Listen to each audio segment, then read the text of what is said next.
Bokoto, Bokoto, Bokoto, Bokoto. L'air est grave, l'air est grave.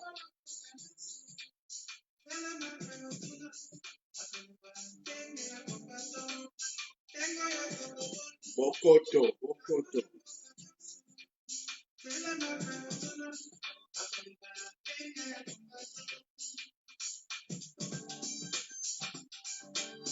Bokoto, Bokoto, Bokoto, Bokoto. L'air est grave, chers compatriotes. Bokoto, mon message des amis, tout en voilà. Bokoto, Bokoto, Bokoto.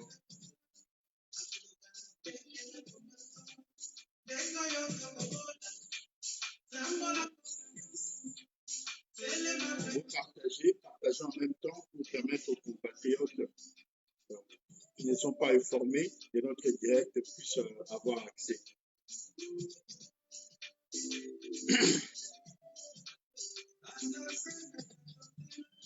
Partagez le direct, s'il vous plaît.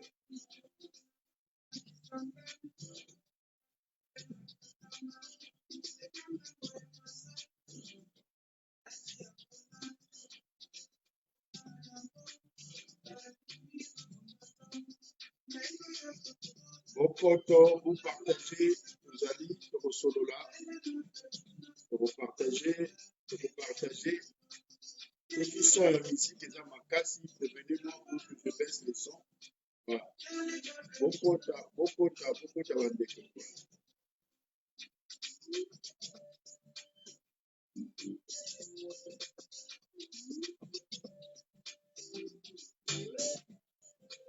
Bokota, Bandeko, Bokota, partagez s'il vous plaît.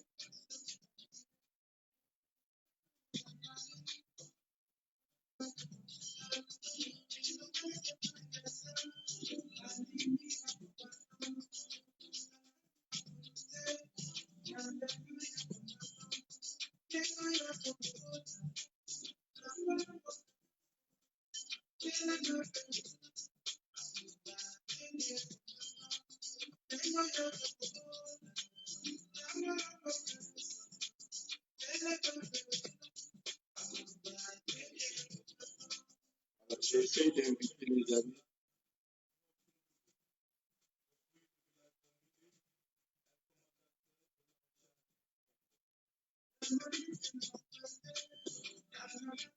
La jambe, c'est direct.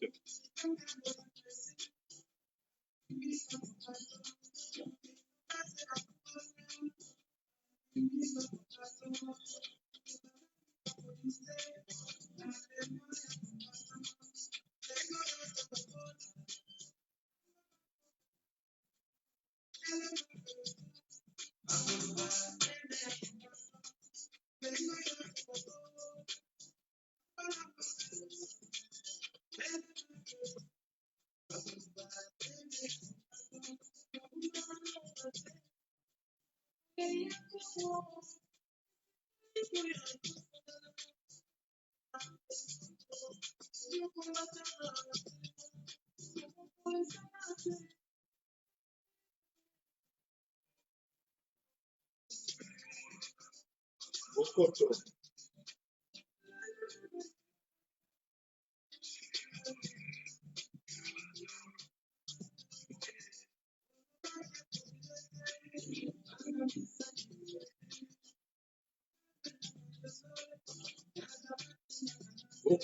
Bokota, partagez pour que les amis qui ne sont pas au courant de notre direct puissent participer. Voilà, on va clarifier un peu 2-3 points.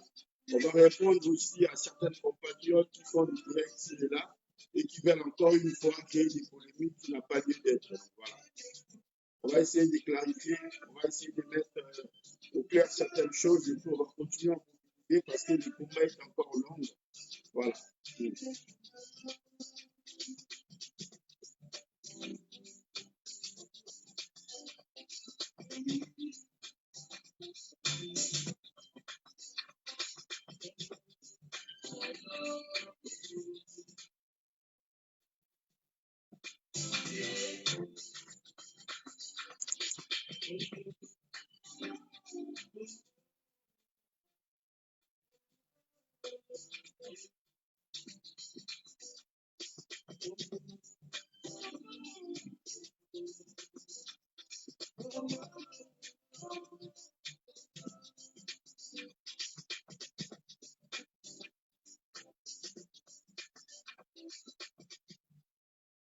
Voilà, merci, merci. On avait mis un peu de la musique pour rappeler un peu, rafraîchir un peu le mémoire.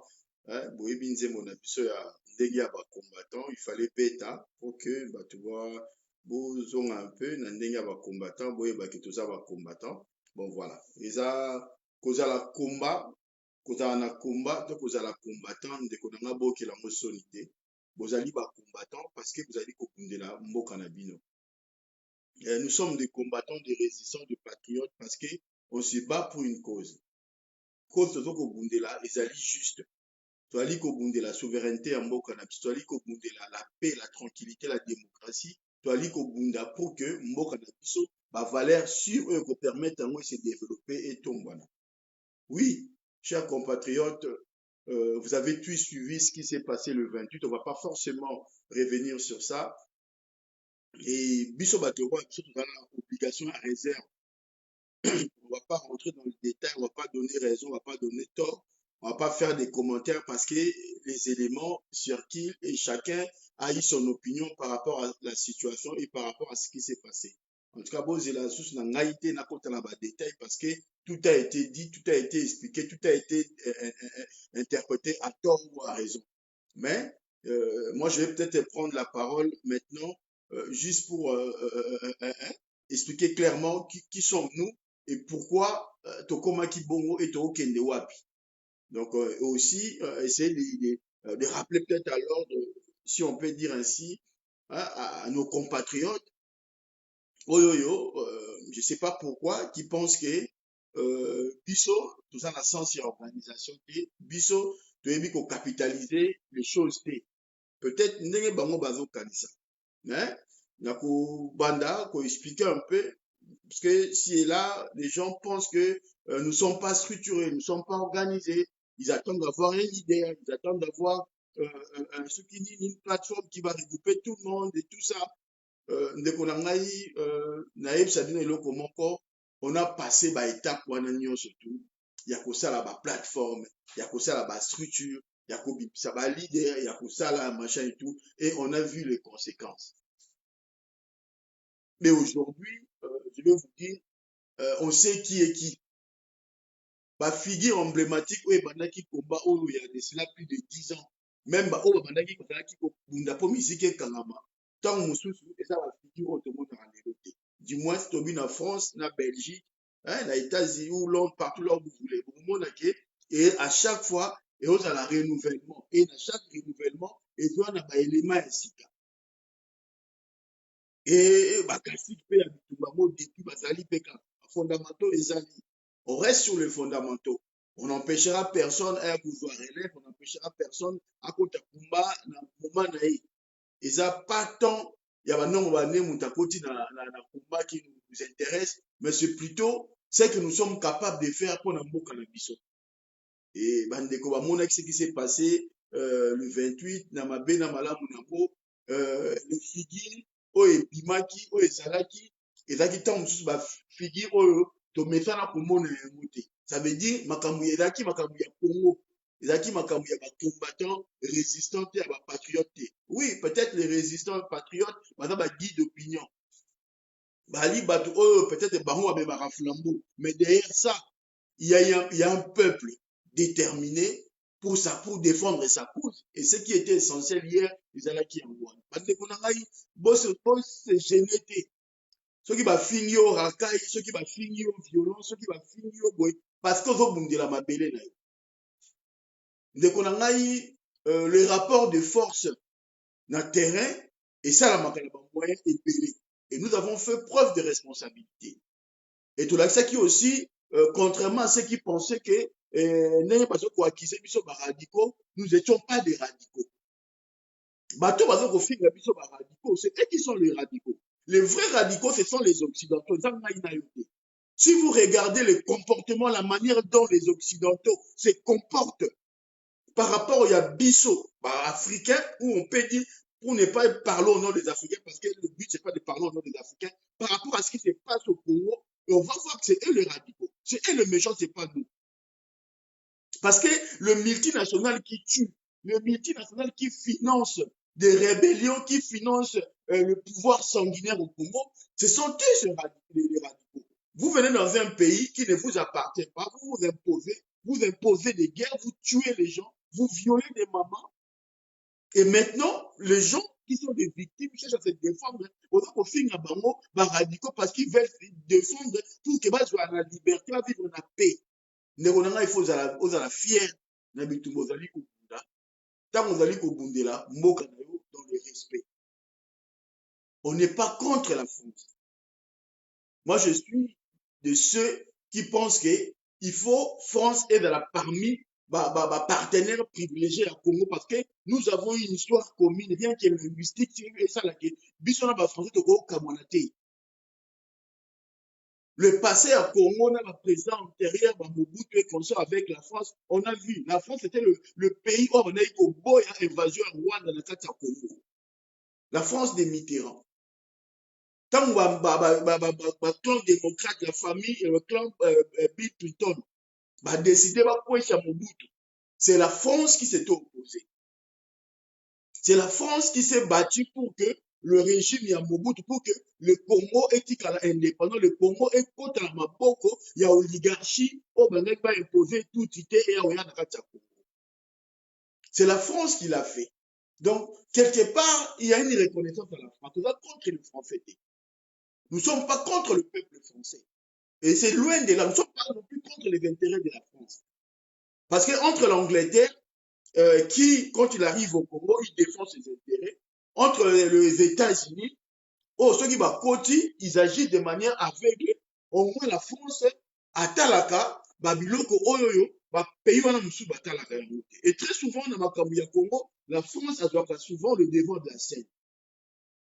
Et ce qui fait qu'au niveau de l'Europe, l'influence de la France dans le Congo, et l'influence visible.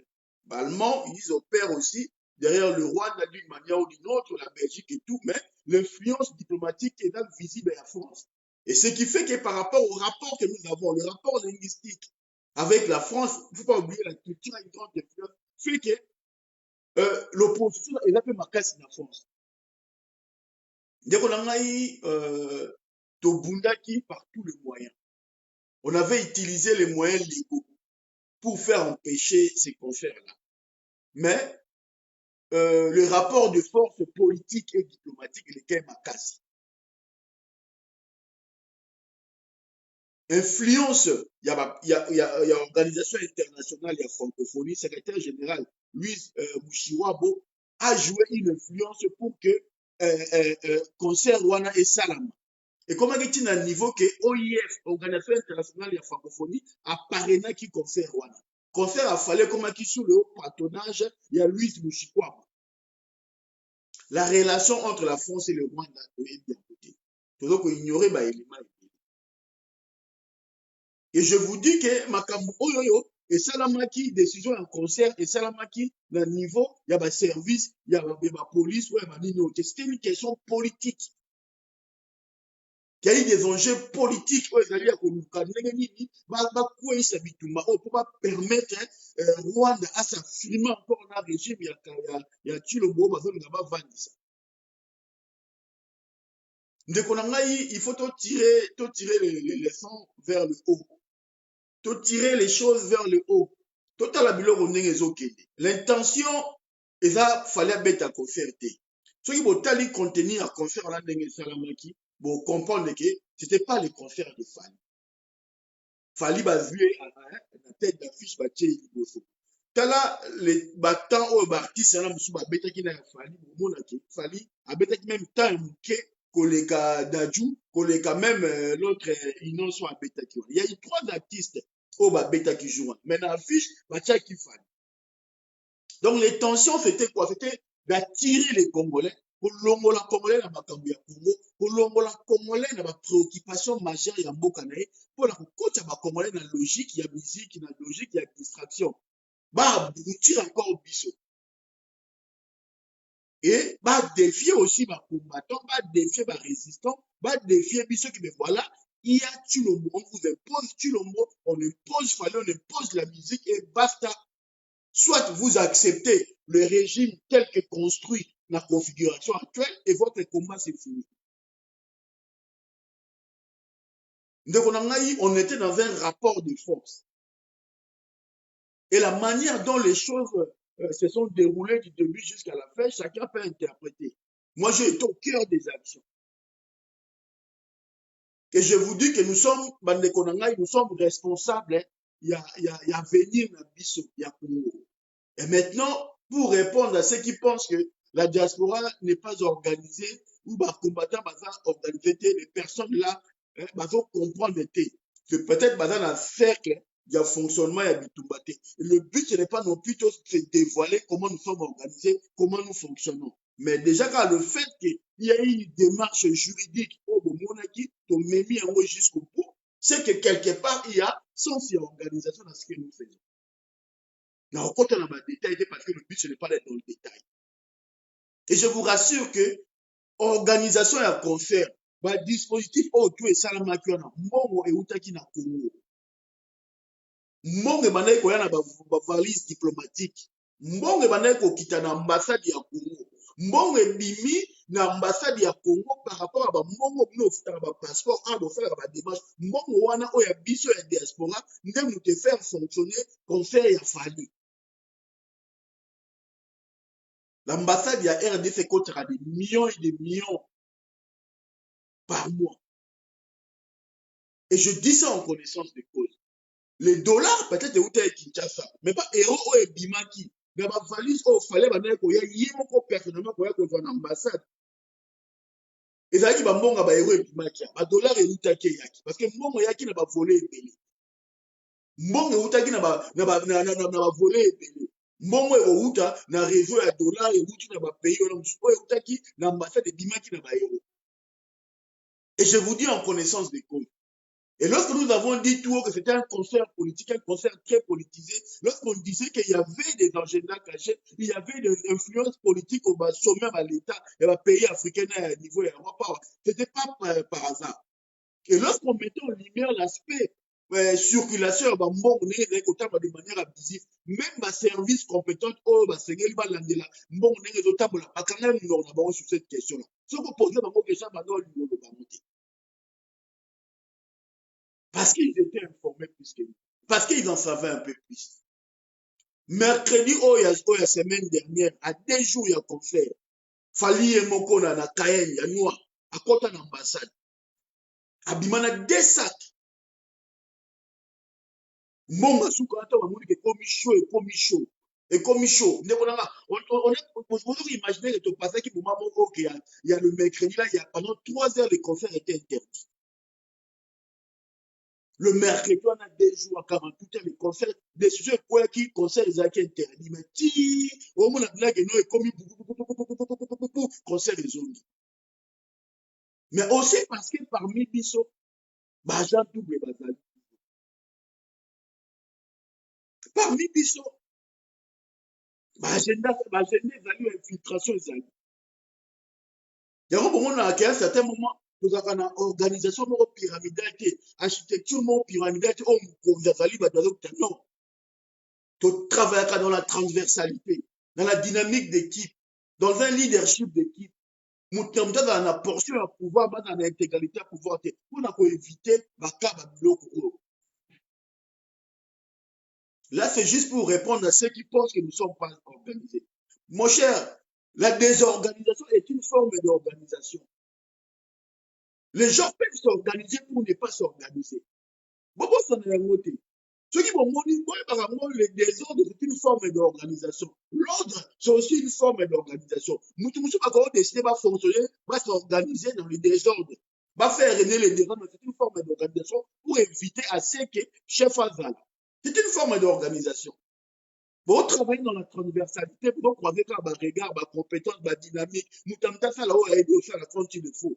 C'est juste pour éviter, pour combattre l'infiltration. Lorsque vous êtes dans une démarche pyramidale, une architecture pyramidale qui est définie au hasard, mais c'est facile pour qu'il y ait l'infiltration. Mais lorsque vous faites régner les désordres, qui est aussi une forme d'organisation, ça évite à ce que vous ayez quota. Pour vous avez pas signé un quota. Vous avez aux informations par un leader, un organisateur. Vous acquisez nani, moutouté. Et c'est ça aussi, ces formes d'intelligence. Et c'est ça l'intelligence collective. Nous avons préféré fonctionner sur la base de l'intelligence collective. Parce qu'à chaque fois, aucun logique, nous allons corrompre. Tout le monde a ma élection qui n'a pas imposé, n'a pas ticket. Tout le monde n'a ni nous que Mouto, peuple Mouché, si bon, Mouché, Moutou Liboso, bon, c'est rangé derrière Mouta, mais la souka Mouta n'a pas à Sindolibi. Vous justifier ce qu'on se lance là par rapport à quoi? Éviter. Donc, raison pour laquelle nous, quand on parle, quand on agit avec intelligence. Et quand on décide de ne pas montrer une forme d'organisation, mais nous sommes organisés. Et quand il s'agit d'organiser une réunion, quand il s'agit de mettre en place des stratégies, bon, on a reconnu ensemble, on est unis. Donc, vous comprenez que nous sommes organisés. Mais organisation de forme alliée. Aïdo qui fait le secrétaire, le porte-parole, le numéro 1, nous n'en sommes pas là. Nous avons une forme d'organisation qui reste transversale, avec le regard à gauche et à droite, on croise des regards, avec une diversité de compétences, de talents, avec un leadership d'équipe. Nous sommes dans une démarche de leadership d'équipe. Et ce leadership d'équipe, vous l'avez vu au tribunal. Quand on a réparti le rôle, il y a eu 7 structures qui ont demandé, qui ont déclaré des manifestations. Donc, c'est là qu'ils allaient belé. Donc, c'est là qu'ils allaient belé, mais on se retrouvait qui 7. Et sur les 7, il y a qui 3 regroupements. Il y a diaspora où il y a 3 seulement. Hein, on précisait 3. Pourquoi on a mis 3? Il y a qui CCDP n'a pas répondu. Mais CCDP n'a pas répondu à la plateforme de mon propre CNRC. Donc, 2 structures, Tali 5. Il y a eu RDC et Sengaki. RDC est la Renaissance du Congo. Il est incarné par Zoro, Baïdi, Menama, Bayola, Batebele. Bangope, Sengaki. Et puis, 3e structure, au Sengaki, il y a qui Peuple Mokonzi est allié. Il y avait la structure Peuple Mokonzi, là, allié à Peuple Mokonzi, on va fonder. Parce que notamment, Christian Bola, Sengaki, Naïna Sengaki, et puis, il y a eu 2 autres personnes OP, ça va allier à Peuple Mokonzi, Sengaki. Donc, ça veut dire, la plateforme Peuple Mokonzi est alliée, parce qu'il y a 4 déclarations. Le CNRC, il y a Apareco, on a CCDP, ça là qui des déclarations pour le compte, il y a CNRC, et puis la Renaissance du Congo, par l'entremise des euros, ça là qui demande paiement. Donc, en gros, si on peut résumer, il existe na kati, il y a diaspora, na makambo ndenge lekaki, ezalaki neti 3 plateformes où ils participent na eloko wana. Donc je dis voilà, RDC, CNRC, et puis il y a eu Peuple Mokonzi allié. Mais CNRC, il faut travailler pendant MPC. Hein, on peut mettre aussi CNRC et MPC. Donc, on peut mettre bon, CNRC et allié. Parce que dans la démarche, la réunion entre CNRC, CCDP, MPC, il faut travailler aussi ensemble. Voilà, il faut rajouter par exemple, ça veut dire CNRC et allié. Donc, CNRC et allié. Pour te exclure MPC, CNRC et allié, parce que il y a eu des demandes. Donc, CCDP n'a pas répondu. Et puis, dans le lobby, RDC, la Renaissance du Congo, c'est ça qui demande mon corps. Et puis, Bisso, bon, tu retapes RDC et allié. Tu retapes RDC et allié parce que c'est maï, ça qui n'a RDC et allié. Tu as principe, il y a la plateforme et tout dans la allié. CNRC est allié, MPC Azalaki, RDC est allié, Ezalaki na Sema Indembo, et puis Peuple Mokonzi est allié, Ezalaki na des commissions qui va faire les unions, Léon m'a fait payer consort. C'est comme ça. Donc, ce qui m'a dit à lobby que diaspora ils ont organisé, ou va combattre, va résistant, va organiser, Moutouana, Akosi Bino. akosi bino mutu wana soki aya lobi ndenge wana mutu wana akosi bino. Donc c'est ça qui a été le fonctionnement ndenge makambo elekaki. Donc c'était trois structures wana, trois plateformes wana. Mais tant tokendaki na préfecture notamment mpona récupérer baordonnance oyo arrêté, pardon, parce qu'on est dans un régime arrêté, pour récupérer arrêté, il y a interdiction, il y a manifester toute la préfecture le jeudi wana. Et là, il y a des avocats. Il y avait un avocat moko avait représenté CNRC et allié. Et puis il y avait un autre avocat qui avait défendre peuple mokonzi et allié na RDC et allié. Donc ndenge makambo le gars qui na ndenge to bimi. Quand on bimi libanda ba allié, il y a même il y a CNRC, tout ça va ni libéré. On même dit à notre avocat qu'il y aura tout 5 avocats, bah tout il fallait ba ko accompagner. Tozeli. À un certain moment on s'est retrouvé na avocat ou mso avec na préfecture abiya okota na dossier wana teto tika mukambo. Il faut que vous arrivez à comprendre. Boye ba ndenge ni makambo kenenge na neto ekoki. Et sur le coup, ndenge tozalaki na préfecture, ndenge tozalaki wana, donc il y avait un représentant, deux représentants, il y a RDC, voilà, représentant RDC, représentant peuple mokonzi, parce que justement il passe à la représentant RDC de moi, et puis il y avait les amis, oh il y a l'autre camp il consort.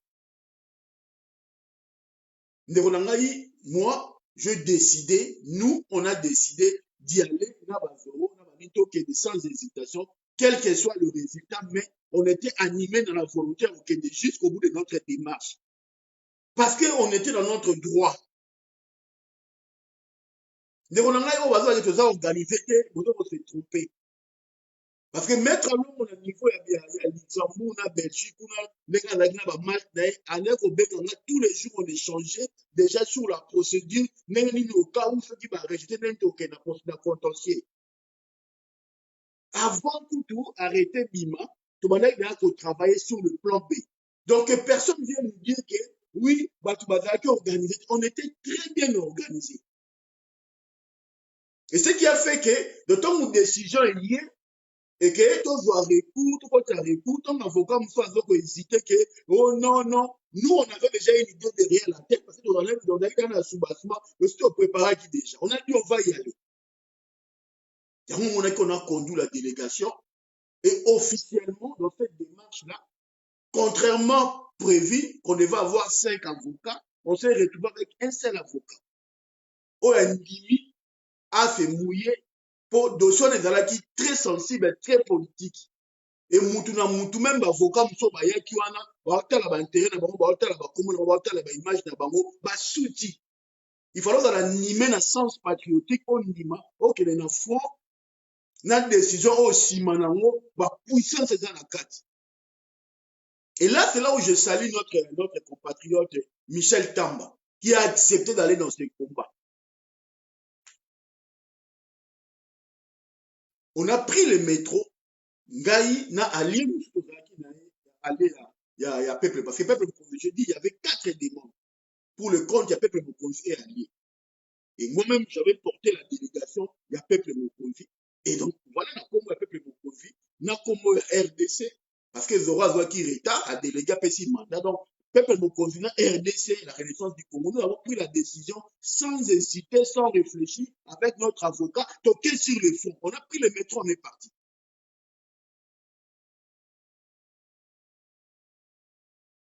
On a pris le métro, on est parti. On n'a pas hésité, on n'a pas réfléchi. Donc, là qui disent, ordre ou à gauche ou à droite. Non, c'était direct. Parce qu'on savait ce qui s'est passé. On avait l'engagement, il y a aucun jusqu'au bout. Et puis, on ne dépendait pas d'un réseau, d'un chef. Il faut pas d'accord avant Bokindi. Et c'est la raison pour laquelle on lit là. Il y a fonctionnement hiérarchique. Avant, on doit décider, il faut nous appelle ça ordre pour décider. Non, nous, c'est direct. C'est oui ou c'est non. Et c'est ça qui a fait la force du combat lorsque vous fonctionnez dans la démarche où il y a leadership d'équipe. Donc, il y a un leadership, il y a confier mutu moko, il y a kotia elike na mutu moko, il y a kozala derrière mutu moko, kozala na rapport, il y a lien de subordination vis-à-vis ya mutu. Il faut qu'on ait accord, il y a mon continent, il y a accord. On perd du temps, on n'a pas le temps de perdre, où on est parti. Et c'est après les compatriotes nous ont contactés pour dire, bon, on va finalement vous rejoindre dans votre démarche. On a donné l'adresse où on était parti, et c'est notre groupe qui nous a rejoints, et on a fait la démarche. Mais quand on est parti avec le maître, l'avocat, maître Tamba, il y avait la renaissance du Congo, et peuple mon conseiller a dit, donc on a vu sur la CNRC, ils ont hésité, ils ont tâtonné pour aller dans cette démarche. Il fallait avoir l'aval de leur autorité morale. Quand ils ont eu l'aval de l'autorité morale, ils n'avaient pas rejoindre les bus. Mais c'était après. Ils ont pris un autre métro, ils nous ont rejoint. Et quand ils sont arrivés, on était déjà avancé. On a écrit, on a dit, on continue à combattre. Que personne vienne vous dire n'importe quoi et que personne vienne démentir quoi que ce soit. Je dis parce que j'étais au cœur de l'action.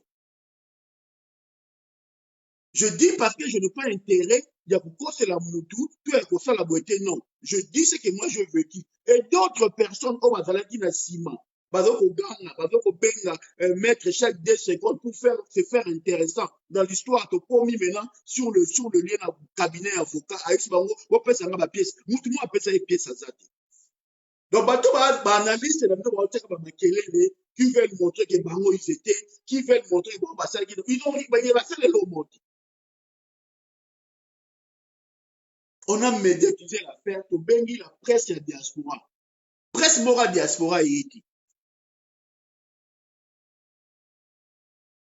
Figure mon côté qu'on même intellectuel la diaspora, on va bien benga la juriste, on même on va dans la poche na na bengi bango, on a empêché na empêché. Moi na benana. Ndeko na ngai moi na benana. Là, na le bateau va jeudi, donc on commis le 17 mai. C'est là où on a compris maintenant la vache à lait. C'est là où on a compris l'infiltration. C'est là où on a compris des marches où il y a Batumusu, Bavata. Mutumusu, on a un grand résistant.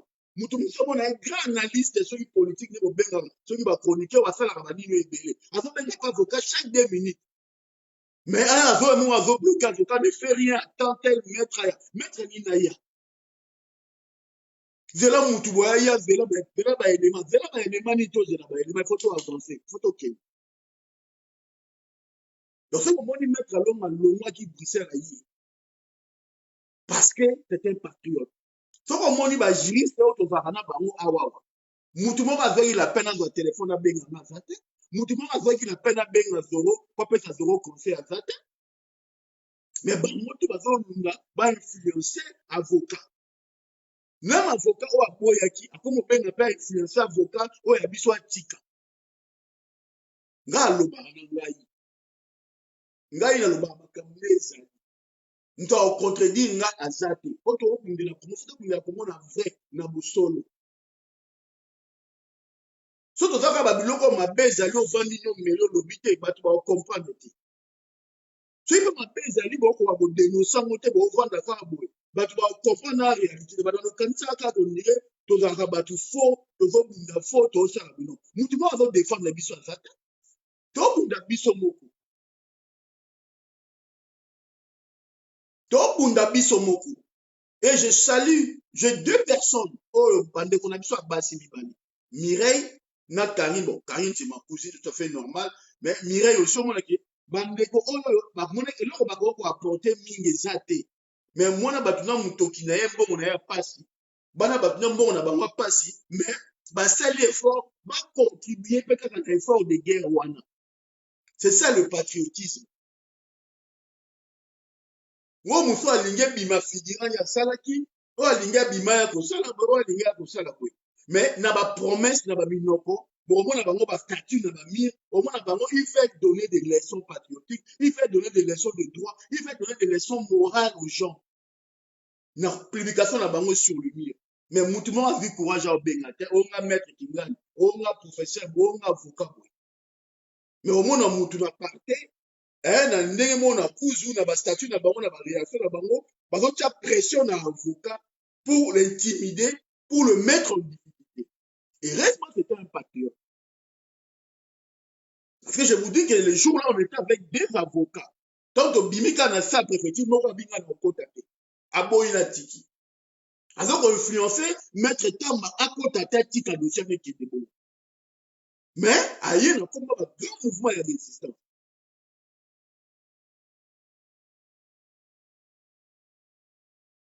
Peuple congolais, peuple zaïwa, sur ma démarche, sur ma makamuna, yoke la conscience, le patriotisme, et ça, oh, bat balo barato, bat basalate. Le patriotisme, là, oh, ils ont dit, bon, et j'ai binoté, muta finga yo rakai, muta finga yo voyou, muta finga yo violent, muta finga yo, mais pas tout, oh, bazo finga, no, baza ba sous-homme. Batu, oh, bazo finga, bicho na Kinshasa, oh, baza kuna, ce sont des sous-hommes. Baza na misala na bango, bapesi 10 euros, 20 euros, le cas singa dénigré. Mutu na bomoni asi journaliste azoloba azosala on dirait muta valeur, on dirait mutu. Mais c'est un sous-homme. C'est des sous-hommes, mes frères et sœurs. Ce sont des sous-hommes. Toutes les personnes là où on va dénigrer les Congolais, on va le Congo. Et ces imbéciles-là, on va être conscient que on va diaboliser Bichon. Parce qu'il va foutre Bamou. Moi, je n'ai pas le temps, il y a qu'à répondre, il y a qu'à recevoir. Zoro l'a dit, et moi je le répète, nous n'avons aucune leçon morale ni patriotique à recevoir de qui que ce soit. Parce que la réalité, les faits sont là. Donc on soit sur les faits, donc on soit sur la réalité. Ce n'est pas les imbéciles, les aboutis, les gens qui souffrent.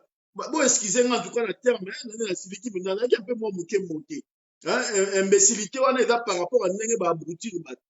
Les gens qui souffrent. Au moins, la motivation, azo kosenga bakanga bakongolais na bazongusa bango na ki mais soki otali bana ntongo ti mpo kalie te bandoctrine bango bana ntongo wana soki tape 2 jours 3 jours ils dorment dans des conditions sociales ya pasi. Donc les gens oyo babimaki basaki mai ya moto babimi badéfendre Congo, c'est des gens qui vivent bien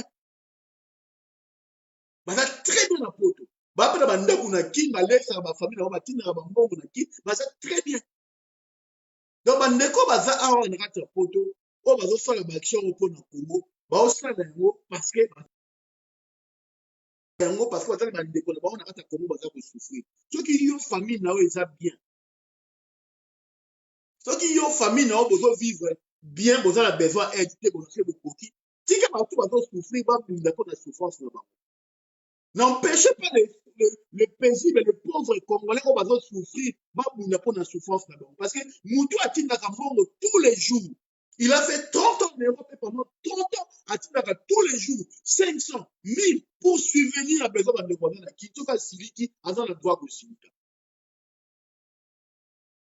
Ceux qui ont montré que toi tu es bien. Ceux qui ont montré que tu es bien parce que tu as un travail, parce que tu as un journaliste, parce que tu es payé par le contribuable congolais, par l'État, parce que tu es proche, il y a ceux qui ont moi, il y a fait un peu de miette pour vivre. C'est bien, c'est pour toi. Mais qu'au fin à combat à battu. Parce que ton combat, en tant que corrompu, en tant que vendu, d'aller miroiter le peuple congolais, pour la semaine congolais que le Congo va bien, mais plutôt le Congo va très mal. Tu le payeras un jour.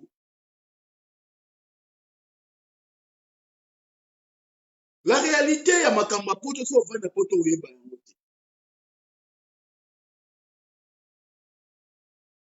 nous, on n'a aucun problème avec les artistes.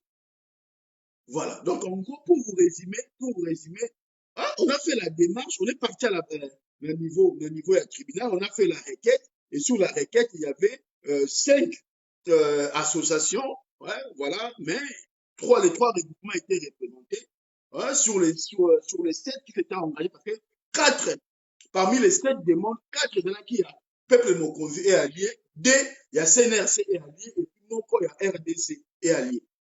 Et sur le 4, il y a un peuple allié, 2 personnes, bah, côté qui requête. Et donc, voilà, Christian Bola, et puis na Kenem. Mais, Gaï, nan de comme ça, avec la vieille, Clay, portage toujours dans combo, plateforme, peuple Mokosi allié. Et on a réparti 3 référents au hasard en contact direct avec l'avocat. Tout le monde comme tout dans la claire. Na CNRC et allié, et dans la qui Bob Lucasi, il y a CCDP. Hein? CNRC et allié, il y a Congo Sika, CCDP, Pareco, il y a mouvement Moussous. Référent au hasard qui au hasard dans l'équipe de Saliwana, et ça dit Bob Lucasi. Na RDC, la Renaissance du Congo, référent au hasard qui na Masolon, ils allaient d'Adinga à 0 billet. Et puis, la plateforme Peuple Mokonzi est allié, référent au Azalaki de Masolona, Izalaki Ngai Pitushomo. Et puis, Maître Longo intervenant qui, en tant que conseiller juridique, il y a diaspora, conseiller juridique, il y a combat. Et puis, Maître Michel Tama, en tant qu'avocat officiel. Donc, composé qu'équipe Nengewana. Et c'est cette équipe-là, il y a mon Moutou, et ça lui suivi, il y a ma Kamounion Sotou et Salami après le 28. Donc, bah, on a tendance à CNRC, à Parico, CCDP, Congo, Sikaï, consort, référent à Bango, il va beaucoup de casse. Bah, on a tendance, Renaissance du Congo est allié, référent à Bango, il a Zoro Bilé, d'Adinganga. Et bah, on a eu tendance à Peuple Mokonzi est allié, référent à Bango, dans le dossier, on a Pichuchomo. On était 3 là. Et dans 3, nous avons une spécialité. Moko aza na makasi na makambo tali boye oyo aza na besoin makasi oyo aza na makasi boye. Et autour de ça, il y a un conseiller juridique, Maître Longo, il y a un avocat officiel, Michel Tam. Et to composer travail na biso ndengwana. Et il y a des actions autorisées après. Et ça, toi, on a volé juridique, tu as fait un volet politico-diplomatique. Parce que makambo, tu as aussi un bon outil. Et ça, c'est que pour école médiatique et Makasi, non. C'est parce que c'était prévu dans l'agenda. Au lieu de l'agenda, la vidéo, tais-toi. Aujourd'hui, on a besoin de passer information, il y a gentiment, c'est là pour passer ma solo. Donc, dire que ma résistance va organiser au COSI. Nous sommes très organisés. Dire qu'il n'y a pas de référent attitré, c'est faux. Parce que RFI est bien ingaï, parce que Moko va pilier à Makambouane. Et maintenant, bisous, tu as la vache à l'été. Et nous, tu as la complaisance. RFI, tu as la bengi ngai, a bengi zoro, a bengi avocat. To expliquer makambu, ndenge zali. To za regarder pendant que ça va complaisance, tout le monde a boya entre amis, boleki na ba Claudicia, entre bino, nous on n'est pas là. Nous on défend une cause. Et cause tu as dit qu'on défend, RFI a repris cette micro visiblement boité. Il faut ça l'absence d'interview dans le téléphone, il y a au bang.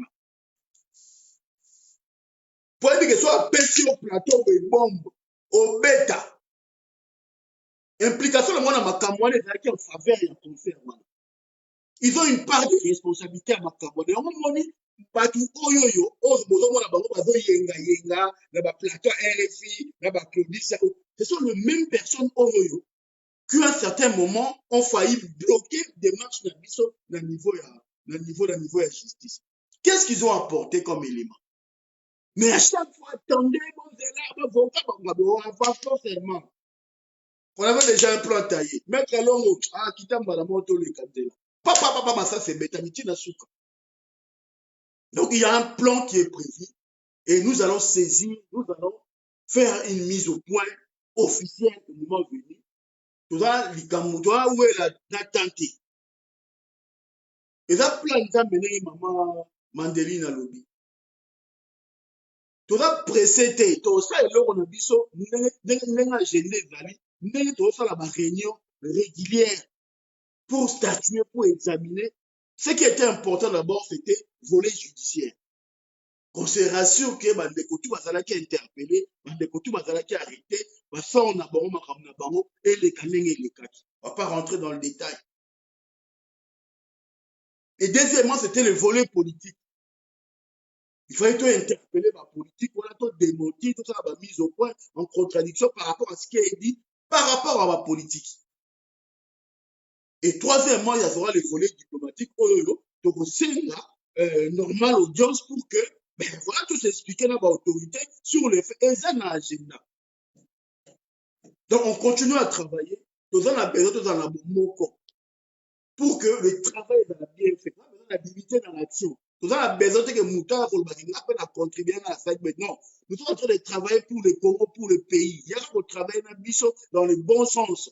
C'est intérêt général. Ce qu'on y est, tout le monde, on a la tendance à avoir infiltration aux éléments, au la bouille. On se retrouve les bandes. Parce que moi, c'est que ça.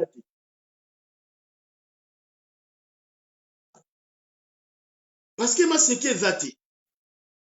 Donc, il y a des stratégies, il y a des points où ils allaient libérer on a plateauté, mais néanmoins, nous sommes organisés et très bien organisés pour assurer la suivi. Puis, vous avez fait une plateforme, non, c'est faux. Toi, on a 3 plateformes à niveau réussi, ça, on a 3.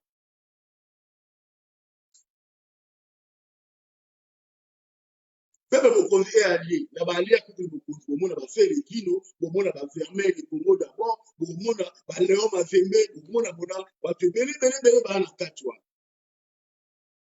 Et peuple mokonzi est allié, on a fait la radio na bango boko to TV.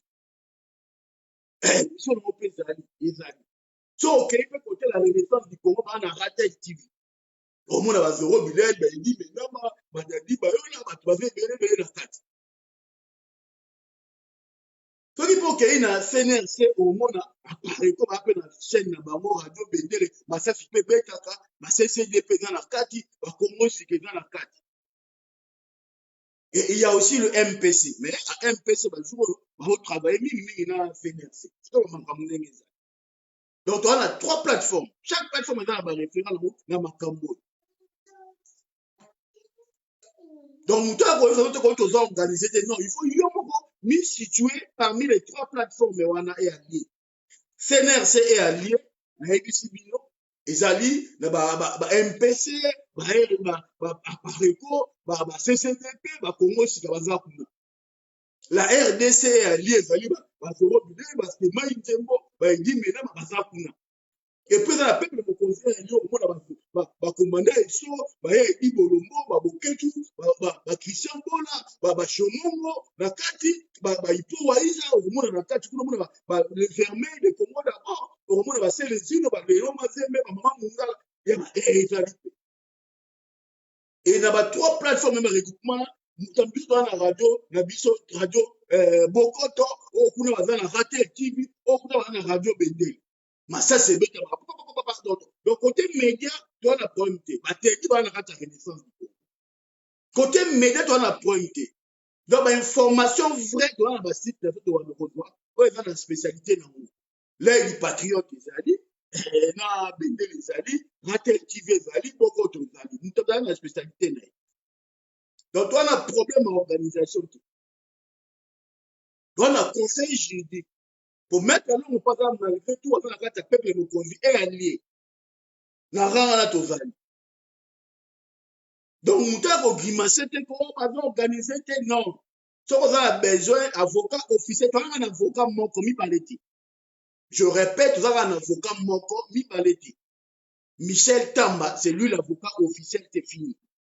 Et puis nous avons un conseiller juridique qui s'appelle Wilkins Along, maître Along, c'est fini. Après, il y a Bissomoko. On a tous des juristes, maître Bola, Batebele, Bazana, on intervient, on donne des éléments, mais chaque structure a un référent. Il y a 3 référents. Donc, Zoro Bilé, Dadinganga, Bob Lukasi, Napitu Chomo. C'est ça qui a été décidé. Et c'est ça qu'on est en train de travailler avec l'avocat. Et puis, chaque temps, on peut faire rapport à chaque mouvement. Et puis, on continue à mener l'action, on mener l'action. Donc, on protéger l'intérêt à chaque temps. Donc, nous avons grimacé minoté, nous avons fait une vidéo, débatté pour dire que oui, tu as organisé, tu as des ordres de thé. il y a un agenda de travail qui est défini, il y a un programme détaillé, et puis de travailler en fonction de la disponibilité et de l'urgence. On avait l'urgence judiciaire à traiter, nous l'avons traité, et là, comme il y a l'urgence politique, et puis il y a des urgences diplomatiques que nous allons faire. Donc tout ça, on travaille avec le conseil, il y a un avocat dans le restez là. Donc sur ce point-là, il n'y a pas de problème. Ah, bon, c'est suscité, c'est notre bataille, organisé, notre sommes organisé. Et nous, on peut savoir le point dans le moment où nous avons nos évolutions. Et maintenant, on va continuer à faire bino.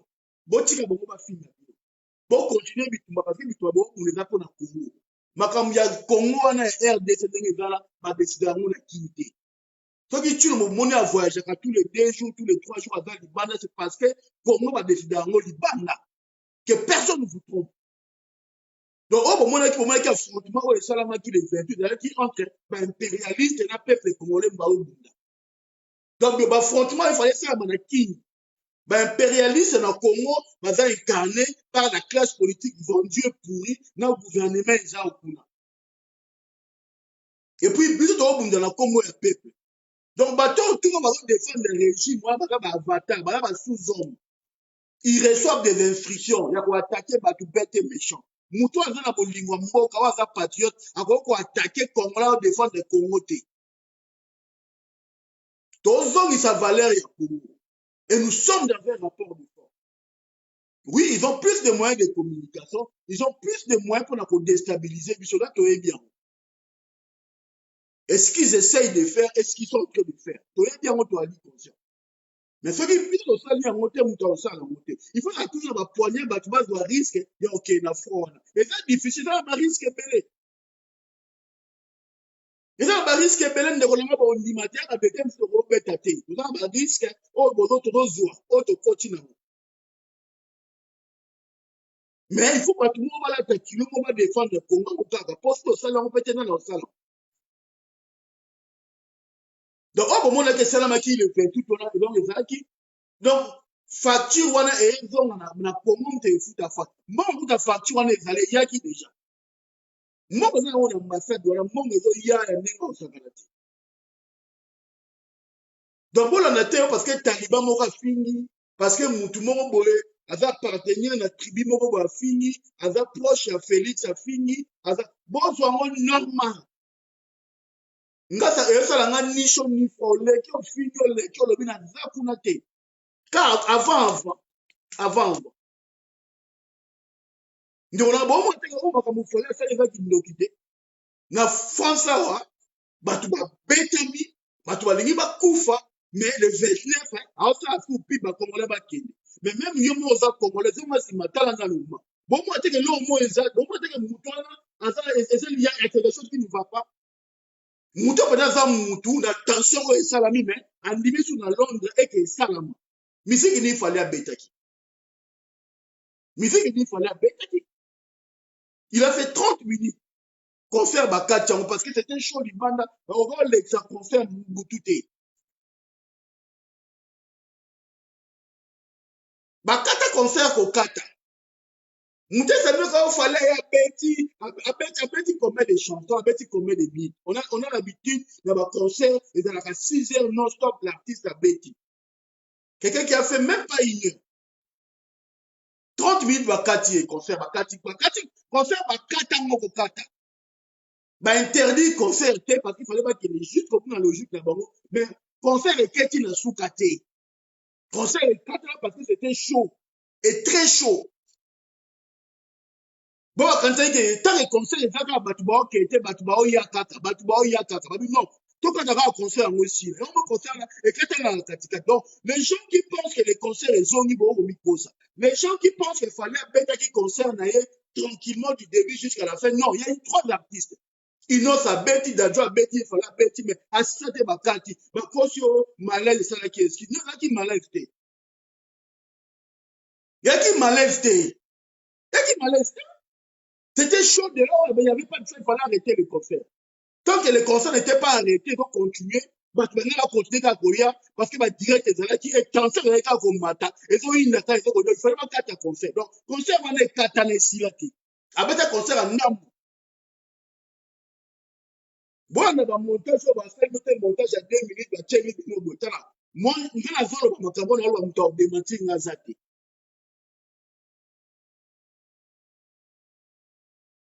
Concert a fallu silater katana. Bakatango, bakatango. Botala R à kota qui na R à 6 qui. Abeta R musuka 200, 300. Concert est katana. Tika bon, on va beto bete si ma bobu. Parce que tellement ma politique, tellement ma politique, tellement puissance impérialiste, jusqu'au bout de la défaite, c'était pour la bango. Babanga qui défaite ya Moindo, poto Moindo, na kata terrain na bango, et ça bango na défaite. Non, il fallait qu'il y jusqu'au bout. Mais comme ça, on a fait ma carte, on a fait pour faire ici. Donc, respect.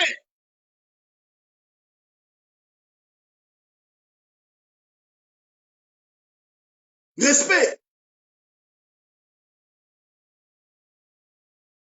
Respect, bande de respect. Et ça, la bâton, va commander, va aussi, va combattre, va tangate, va voyou, oui. Mais bango, va tangate, va voyou. Mais bango, va zoko bundela mboka, va ko yusko muto tanga. Yusko muto comprendre, ozasko muto bayele, tout ça non ni. Okangami na sima ordinateur. Okangami na ba téléphone, on peine à gauche, à droite, moi je suis professeur, moi je suis juriste, moi je suis ceci, moi je fais ceci. Mais tu étais où? Quand on avait besoin des juristes pour défendre le Congo, tu étais où? Qui t'a empêché de nous rejoindre là où on était? Qui vous a empêché d'inviter les chroniqueurs au besoin de il y a tant de gens tokunda biso moko ezala na tribunal ezala na terrain congolais on tout est de kolanga congolais on la mère de ba congolais pele ya mabe bazali mais le lo ba de kate ba de ka po so ba chronique na bino confère le guiné ba na mesa bo so ba dire ko ba expliquer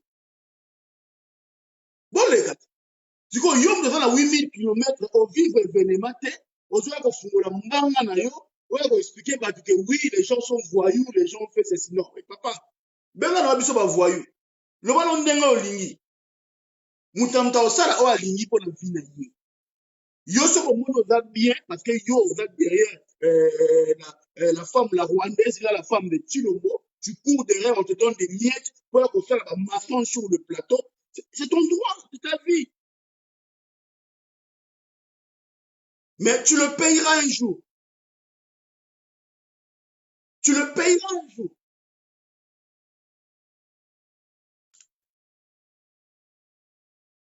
Bah, autour, vous faites des misérables. Regarde les gens. Vous faites vous souffrez. Vous êtes misérables. Vous perdez votre temps. Il y a que soit vous abattez, parce que vous n'avez pas de bino. Présent la bina bimara libana ya au sami libana. Fier à votre pouvoir à libana. Bah, décidément, comment décidément libana la Congo. Si vous comprenez que votre chamon a moutou, c'est ici.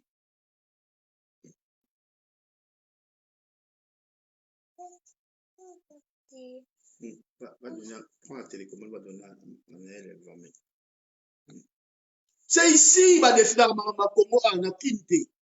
Ah, ouais, Mutako Sabinote, Okuna, bah, sous-homme, bah, exécutant, bah, exécutant. Bah, on tout va dans la kine, bah, on a autant, bah, on a la Chilombo, bah, on a la opposant, bah, on a la moutou. Ce sont des sous-hommes. Ce sont des exécutants.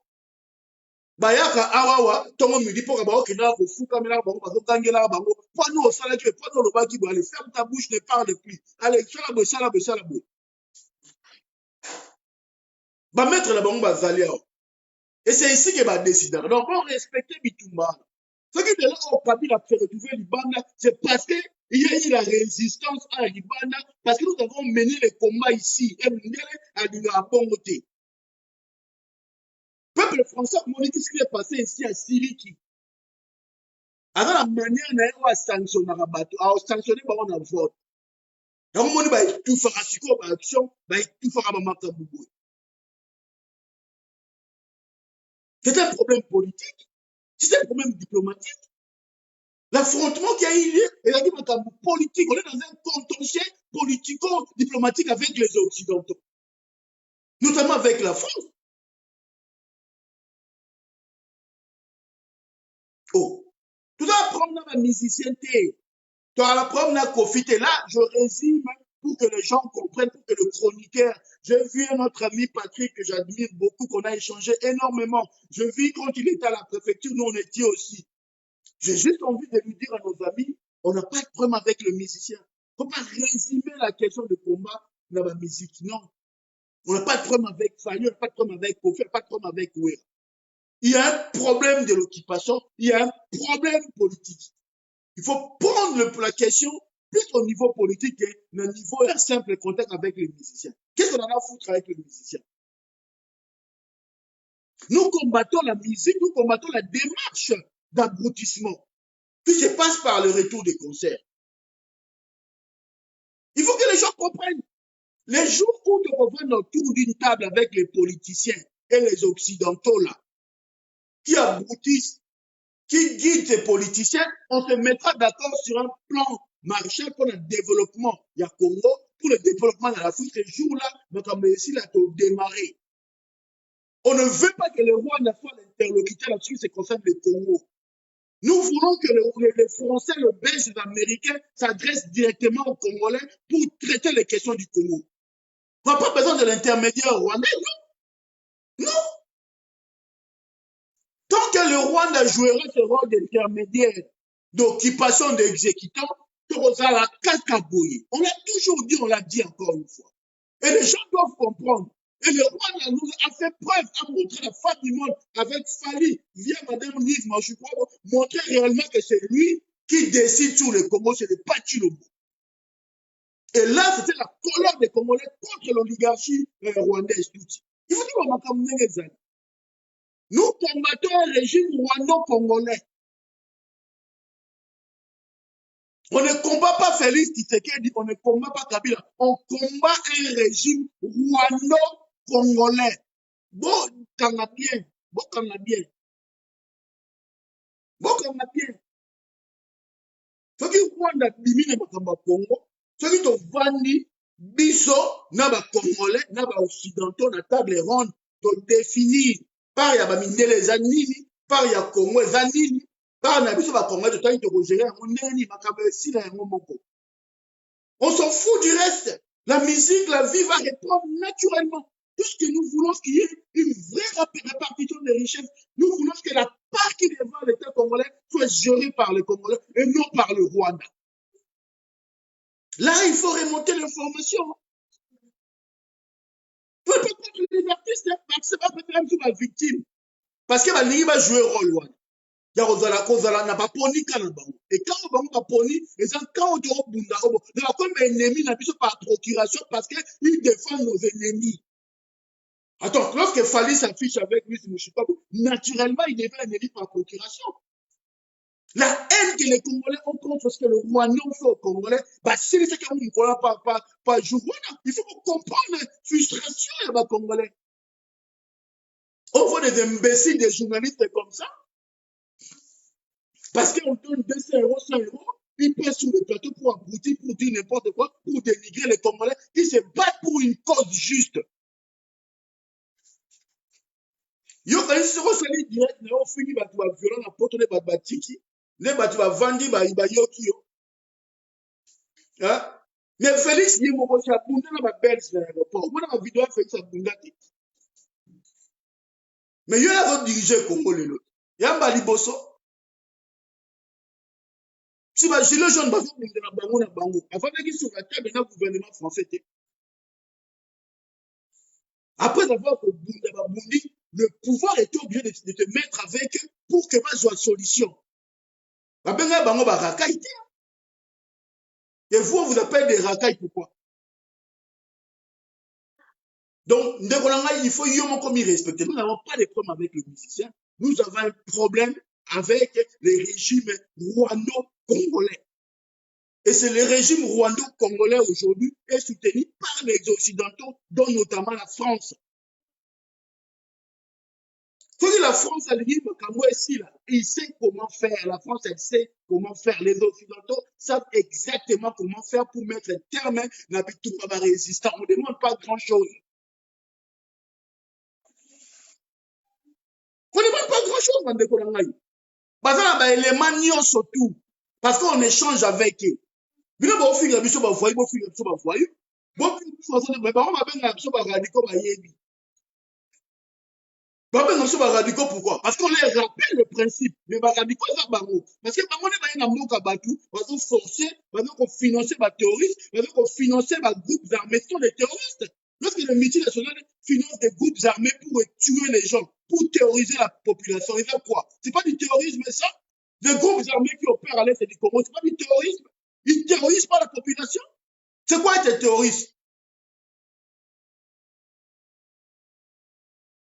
Donc c'est normal quoi, c'est normal. Et puis nous va brouter comme ça, nous va imbécile, on va venir à qui nous aux une yo, comme ça on va finir, tu vas finir partout pour appeler 100 €. Oui, finir biso. Donc, continuer, on n'a aucune leçon à recevoir de qui que ce soit. Il n'y aura pas de concert. Et le 29 à Londres, on a dans des zones rouges, et c'est ma solange banda, on reçoit réponse d'Abino. On n'a même pas besoin de faire la mobilisation. Comment dire, on fallait faire le quoi Kindoki. Avec tout ce qui s'est passé à Paris, il fait une vidéo pour inviter encore les Congolais au Kenya. Mais il faut comprendre la réalité. Donc là, bref, on n'a pas de problème avec le musicien. Hein, ça va au-delà de chaque question de musique.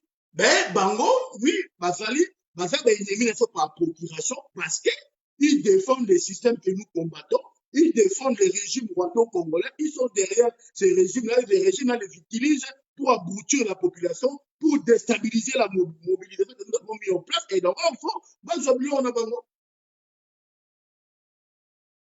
Les jours où les Occidentaux comprendront qu'il faut pas vendre la mission dans Messa,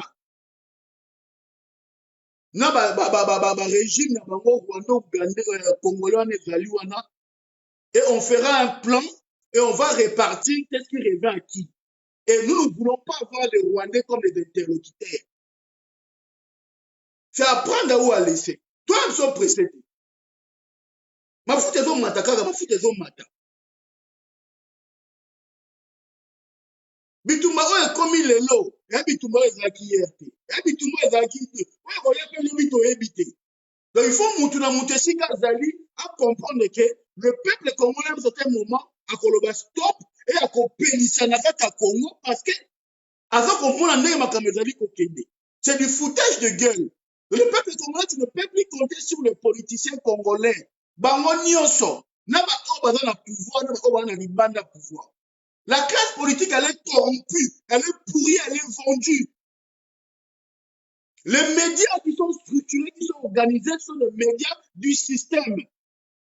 Ce qu'on lui veut que nous reçoit information est bien, que nous reçoit information, pas à chroniqueur ou à cité à ghetto. Même ici, c'est pareil.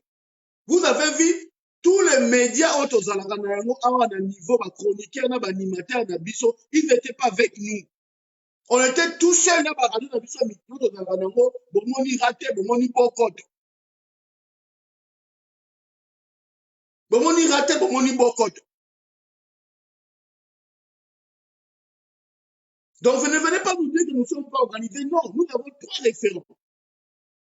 La plateforme aujourd'hui, où ils vont faire fonctionner la diaspora. Il y a la Renaissance et alliée qui est représentée par Zoro, la Renaissance du Congo est alliée. Il y a représenté par Zoro et les référents, il y a la Renaissance du Congo dans ma solo au en France. CNRC est allié, maintenant, la pauvre Lucas n'est référent dans Congo. Peuple Mokonzi est allié, il va y référent. Et tout un avocat moko, avocat officiel, il y a Bitumba Oyo, il y a patriote, il y a Bitumba résistant, et là, Michel Tam. Bami baleteka yemo mtantime bunda yemoko. Le reste, balaïté. Et puis, média moko, il y a diaspora à accompagner biso te na procès wana. Tu as dit biso moko. Donc, mutumo a ko mbrouiller batute, mutumo a ko lobate ko azala analyste combattant bazate. Ratel TV bokoto. On nous solo un avocat, avocat ga moko. Michel Tamba, bami baliti, yemoko. Bande bandeli ya teli ba ya teli bende tine so to ke na masasi. Et maintenant to comme une phase volet judiciaire et comme c'est bon. Donc on a la volet politique et donc on a la volet diplomatique. Toujours dans l'équipe, toujours donc élargir ça, donc ça, la réunion, on va pour continuer à développer.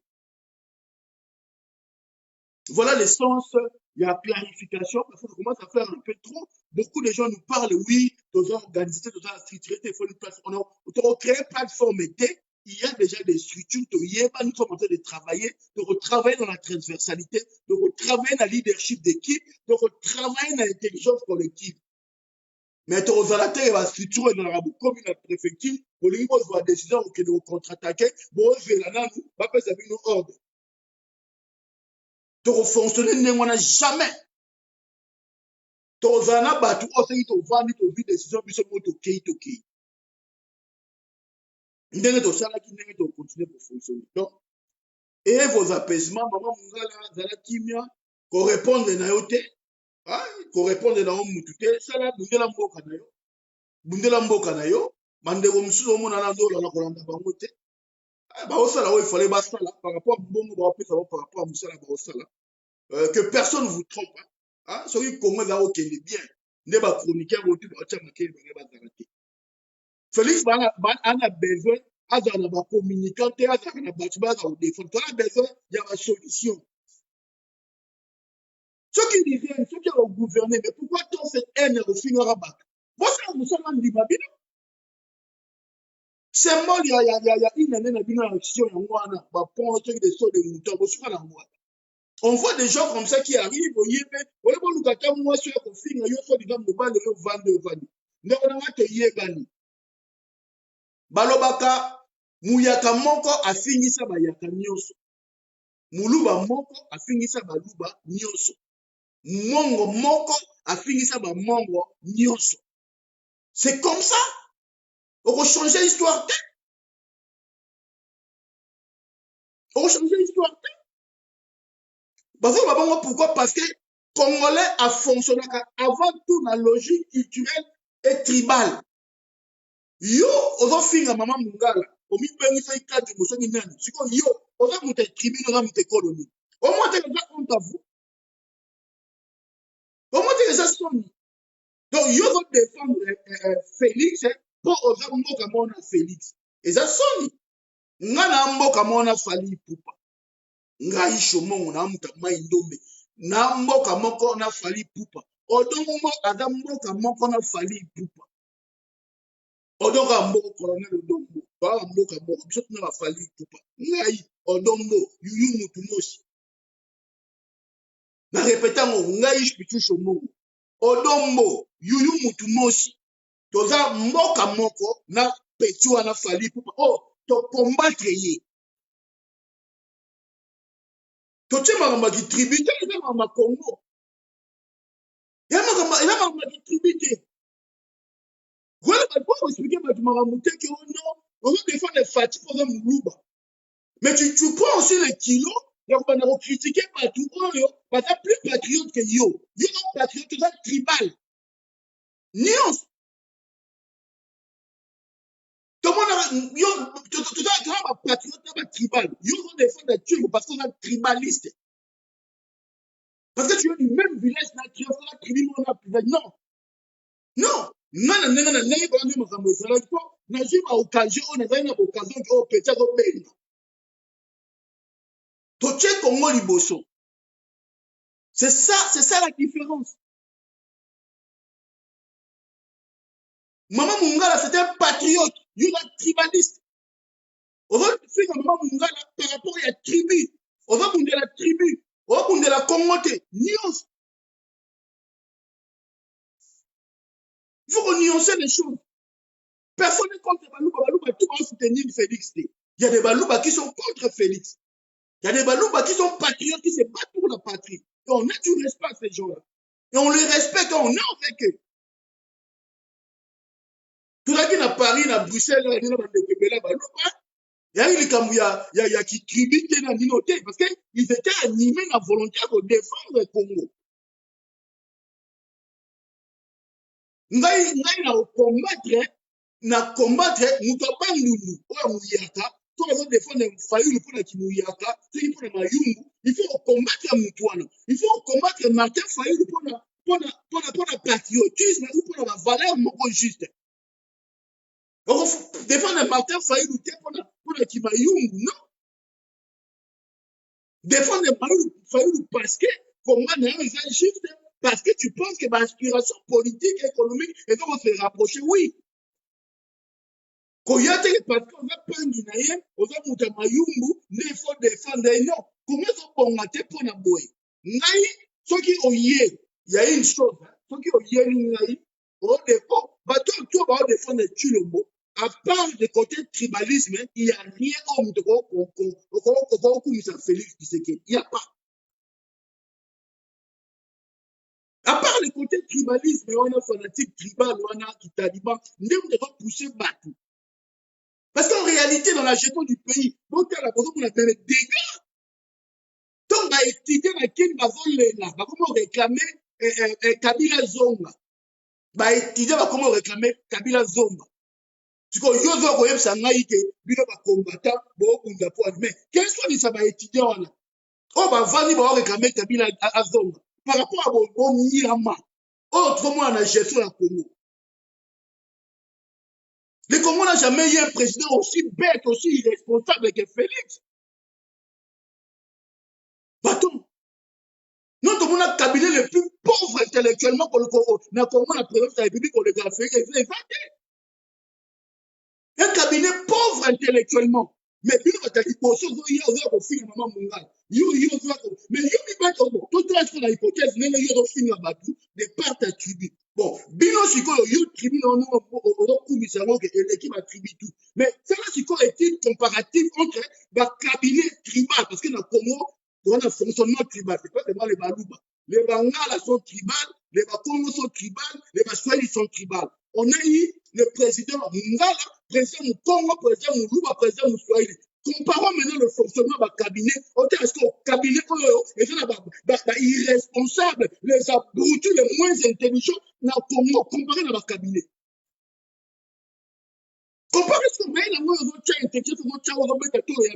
on va dénigrer partout, on va sur le plan politique, on va y aller sur le plan tribal, le plan culturel. Comparez maintenant le cabinet. Le cabinet le plus mauvais dans l'histoire du Congo, le président le plus mauvais parmi les 4 langues que sont dans le Congo. Comparons.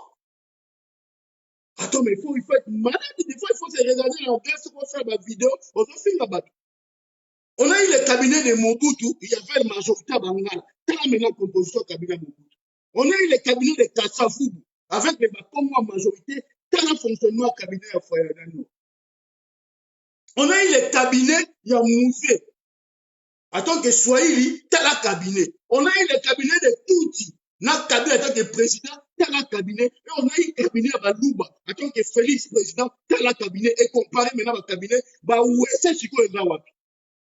Papa, faut tirer ma Congo dans le combat tribal. Parce que question tribale, wana, et cette question oyoyo, au moins, on a une sofa na kiko, ma chasse va donner au bomana. Donc, il y a ma question Congo sur le plan politique, sur le plan patriotique, tout à l'intérêt général. C'est pour ça que nous sommes dans la guerre tribale. Parce que guerre tribale n'a comment pas y avoir une seconde. Parce que culturellement, là, c'est au Kabouani. Culturellement, c'est au Kabouani. Boye bakayango. Ndo bango déjà culturellement c'est au Kabouani. Ataka nde ba guerrier na mimi kenge bosa ba jeune na Kabila na bosa. So yi Kabila tourner kaka au pesa ka appui na tribu mo même bangala. Wo ka ba ta bandu na ba ta Fayulu. Apesi mo ka beki kaka. Bon moi ndemo ka mo isla na Congo. Donc la bouche là bozo tcha moment faut réfléchir, faut kangango. Bon, mais ma Congo, bon, tu as une contre une tribu, bon, tu as une contre un peuple. Bon, ça se rendre compte à Mkambo, ça la tête. Vous rendez des services T, Nambo Kawana. Vous rendez des services T, vous avez battu. Et l'autre, vous avez un mot, et vous avez un Congo. Congo là, vendre, tant que Pelaka, nous t'as pexaïté. Ce qui s'est passé à Paris, tu as vu que les Congolais n'ont rien. Comment ça quand tout le monde peut bien bon parce que on va bien que va gagner par combattre la résistance et bon coûte la journée sur la qui peut aller moi bangala ba vandinier ba otala faut pas croire que bangala va soutenir Félix c'est pas parce que vino mungala moko oh ceux qui le sait mais ceux qui ne le tiennent le baka au calice que va contrôler bangala bokanisi parce que osozi moko ya mutabani notie na cabinet adjoint bokanisi mpe kocontrole batabani bokanisi kocontrole bakongo bokontrole mutu moko te bokaza teke ndenge boza koatake baswahili nde bokontrole mutu moko te. Donc ntango bozosala makambo na bino ntango boza koalime le feu il faut bolukaka boza na banene na nsima na bino bokopelisa moto botali na nsima beta tribunal ezodefendre bino te. Alors bokeba bandeko na ngai, ce sont des questions sensibles qui demandent de la réflexion, qui demandent de la responsabilité. Wali kopelisa moto okopelisa yango te. Bato bakomi awawa, bato bakomi awawa, il y aura un moment bato bakozala débordé guerre ekobandaka na ntongo ebandi bozoyeba te. Alors toinvite tolinga te tokóma na badiscours ya bahaine tokóma na badiscours ya badiscours tribal qu'on reste politique. Nous on combat Félix par rapport à l'aspiration politique, par rapport à des démarches politiques. Alors, on fait l'histoire tribale. Vous critiquez Maman Mungala par rapport à Makambo, il y a politique. Mais ça, on dit que Maman Mungala par rapport à Makambo, on est contre Maman tribu. Donc, on défend les tribus de Bisso. On défend les tribus. Mungala, on défend les Mungala. Baluba on défend les Baluba, Baswahili on défend les Baswahili, Bakongo on défend les Bakongo, et on a guerre dans cette Congo. Même nous on gagné. Mais ceux qui va tribu, on va salir bloc contre tribu, nous pour comme une minorité. Alors il faut faire gaffe de Kolongaï.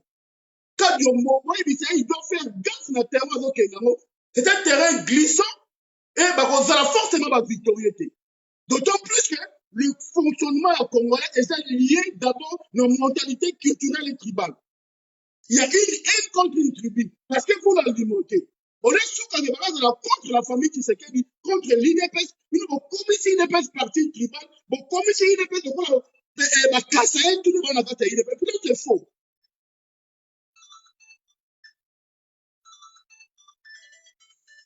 Alors je mets en garde toute question, on est bon zone à Sima, bon tika ou na haine oyo, bon quelle est la logique oyo, mukuna à comprendre que on l'observe, on l'a dit, d'aller plus loin. Le problème que Mukuna, le problème que Mukuna a dit qu'on soulevait aujourd'hui, et c'est un problème sérieux, ce sont des problèmes qui sont vrais, mais on lui demande à la neutralité qui est jusqu'au bout de son raisonnement, à comprendre que même Félix et son frère est complice. Le jour où Mukuna a impliqué Félix dans la Bouzoba, diaspora de soutenir. Parce que nous, on s'en fout des leaders. On a Moulouba, on a Moussouaïl, on a Moukongo, on a Moungal. De leur discours, ils ont cadré l'aspiration profonde du peuple congolais pour soutenir. Jusque-là, le discours de Moukuna, ils ont cadré l'aspiration profonde. Ils ont taillé sur mesure pour aménager Tulombo. Il y a une diaspora pour l'instant avant Ninier. Il y a pour l'instant la diaspora n'apporte pas son soutien à Moukuna. Le jour où Mukuna sera sincère, le jour où Mukuna tapera sur la table aussi Félix, ce jour-là, il nous verra sur son chemin en train de le soutenir, en train de l'applaudir. Et pour l'instant, on l'observe, on regarde.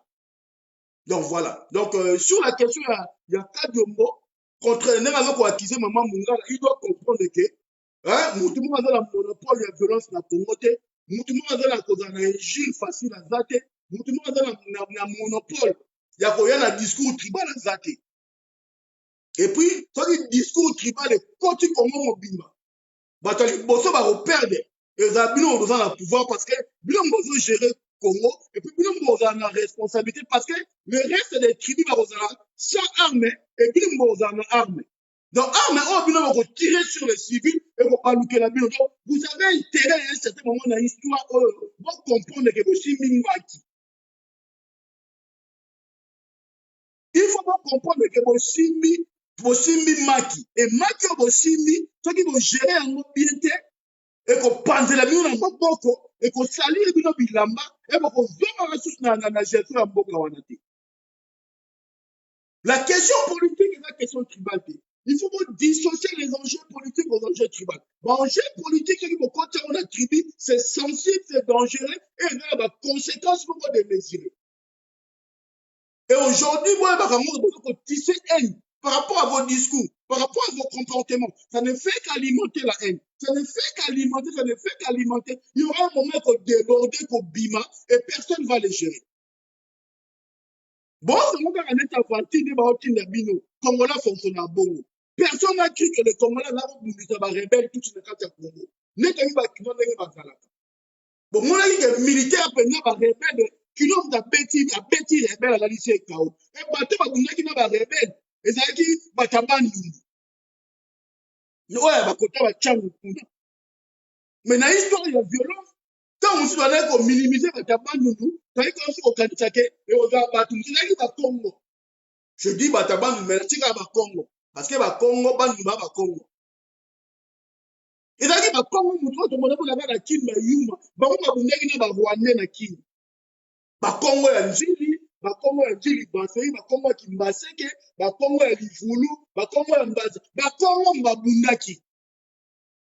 Yaki Baluba te, Yaki Bangara te, Bangara, Bakota Changu te, Bakota Kingabwa. Eti baluba bakami kota masini wazaki na ngambu ya njili ngambu ya kimbaseke kuna na kingasani kota na kota ba Congo eti ba Swahili te parce que ba Swahili ba kota centre ville donc ba Congo mutu na tongi na logique pena normal ba Congo mutu ba bundaki na ba Rwandais to ba rebelle rwandais alors donc faut comprendre que lorsque vous cherchez à limer le fait à un certain moment bato bakoma na ras-le-bol à un certain moment la frottement soki ebandi moto aogere moto aza te parce que la guerre tribale soki ebandi moto aopekisa yango aza te alors vous êtes au pouvoir aménagez vos discours vous êtes au pouvoir au niveau de la diaspora aménagez vos publications évitez tout ce qui anime le caractère tribal dans vos propos tout ce qui anime à l'incitation tribale Félix il fait souffrir tout le monde ezala baluba ezala bangala ezala baswahili ezala bakongo parce que la souffrance qu'il y a au Congo ezaka bangala na baswahili baovivre yango te na bakongo y compris baluba donc il faut que na niveau mo congolais tolata patriotisme tolonga na logique ya baintérêt partisan tolonga na balogique égoïste tobundi lelo oyo bato bakangi bato bakangaki wana la majorité bayaki bato ya est te je parle en connaissance de cause to tosala bamanif na biso bato ya est bayaka te parce que bato ya est basanganaka na bato te du moins bato ya kivu basanganaka na bato te to tozosala makambo mpo na beni to na bato ya butembo na bato ya nini kuna bato ya kivu banande banaoya te bamanande basala manif na bango apart ya banande basanganaka na bato te me bitumba oyo tobundaki mpo na bato baza 12 millions de mort oyo esalama na est esalama na nord ya Congo kuna te to na sud to na est ya Congo te ça veut dire que quand tu es animé par une volonté patriotique otala ekolo te parce que ozobundela mabele ozobundela ekolo na tolingi bandeko na biso oyo baza pembeni ya Félix bazala nde na bolingo ya Congo eno na bolingo ya tribu na bango et quand on voit moto ozalaki artiste olongi artiste okomi mbala moko soki chroniqueur soki role nini ozojouer olingi opesa bato leson opona nani akoba nani akoloba te attends koloba makambo ya Congo c'est une affaire de tout le monde soki oza kosala suprématie ya tribu na yo fele mais fele avec intelligence mais soki ozoya nango avec arrogance ndenge ozoya nango mais y aura un moment oyo kozwa retour et retour wana soki ogere yango te okolela oyo aza na matoi ya koyoka ayoka oyo aza na matoi ya koyoka ayoka et nous on continue notre chemin nous sommes très organisés hein? Toza très organisés toza un problème ya structuration te hein? Il y a une équipe qui travaille et tozosala eloko na rythme na biso et la porte elle est grandement ouverte na congolais nyonso na zaïwa nyonso oyo amoni ke akoki koapporter intelligence na ye là toza bien clair mais aujourd'hui toza na soutien officiel ya mutu moko te en dehors na bacadre ya fonctionnement traditionnel ya bitumba oyo ndenge tobundaka presse moko ya diaspora eye kosoutenir biso te o professionnel moko boye à part Michel Tam avocat na biso mutu moko te ko boye à part dans les relations personnelles tokozala nango familiales il y a eu d'autres personnes oyo baapporte biso bacoup de main Mais nous a manifesté volonté à s'associer à Bissoté. Alors, ne venez pas de nous embrouiller dans ma conseil de Bino. Je salue mon compatriote Edo Kouba à Saïma Geste. Voilà, j'ai ce mot très patriotique, là, je pris ça en note. Mais on continue à travailler. Donc, je vais saluer nos sœurs, hein, Karine Ngola, et puis Mireille. Moutouma a sengi bango mongote, de bango moko, comme ça, moutakoti liboka, 50 € na soit contribuer pour la bitumba au bozo kubunda, bon contribuer, parce qu'avocat, azo, le monabata na personnel, ba audience na professionnel, azo reporter en moko, a tia Congo liboso. Et tout ça, c'est de l'argent perdu. Même carburant, il y a voiture, il y a audience, il y a nous recevoir de 4 heures, 5 heures déjà pour travailler. C'est de l'argent pour son métier. Mais on ne va pas passer sur le plateau pour faire un bino. On peut ça 50, on peut ça 100. Ça ne nous ressemble pas. Mais Moutou, on a animé le patriotisme. Ceux qui a contribué, il faut biso, toyato remercier Moutou. Donc, ce n'est pas dans nos habitudes, mais je saluais le geste parce que je demandais personne, mais comme ça, Moutou Mabimissini a contribué à aider. Voilà, c'est peut-être parce qu'elle est une cousine, mais au-delà de ça, on peut quand même saluer ce geste bien fait. Oyoyo, et le patriotisme, bolingo ya Congo, et ça caractère que, kozala, koluka, ceux qui ont la, c'est ceux qui ont les, bandeko na biso mama Mandeline, badoka, autaki Suisse aye, alali, afuti mbongo hotel, ba pompe mai, akoyi na se azoki, avi biya zomi. Au total, il y a dépenses de plus de 500 €. C'est ça le patriotisme. Elle dépense pour sa patrie. Abimisi énergie na ye, ngala. Aouti musika futi hotel. Mbila ciblé. Il y a des gens qui funda. Parce qu'il y avait des infiltrés parmi biso. Bazo funda. Bote la maman na yo na za combattant à munene. Baye ba pompa et maï de poids et pour le monde. Maman Zoki. C'est ça le patriotisme. Muto okaka, eza la cause ya malamu, eza la cause ya mabe. Mais muto afuti mbongo na ye, afuti énergie na ye. Pour la kubundela, ne fils que cause moko ya mboka na ye, du respect. Du respect. Du respect. Du respect. Donc, chers compatriotes, je dois m'arrêter là. J'ai pris quand même du temps. Donc, pour l'anda vidéo, on a beaucoup de TV au quota. Donc, voilà, le message est lancé. Tout ça, là, bien. Toujours travailler caca. On a un devoir, obligation de réserve. Mais il y a un volet politique, le volet judiciaire est posé. Hein? Voilà, donc on a un volet politico-diplomatique. Bon, on doit suite, travailler sur ma mémo, sur ma mise au point, sur ma écrit. Donc voilà. Donc, information la mission fiable. Sur mon limbo monengo, bokende na Ratel TV, élément ezali bomona kuna. Et puis, information juste na Bokoto TV pour la mobilisation ezali. Donc voilà. Donc, yokaki, concert, concert, batala. Et puis, musique et bêta qui, bien évidemment, mais musique et bêta qui n'a soukate. Concert et katanaki n'a là. Vous comparez, regardez, vous allez vous rendre compte que bitumbana oyo ezalaki wana libanda ezalaki makasi oyo esalaki ke concert wana ekatanaki ekomaki na suka te bazalaki oblige bakata yango eza bakulisi moko oyo baoloba na bino te baofaire croire bino ke musique ebetaki le musique ebetaki oui le message est passé.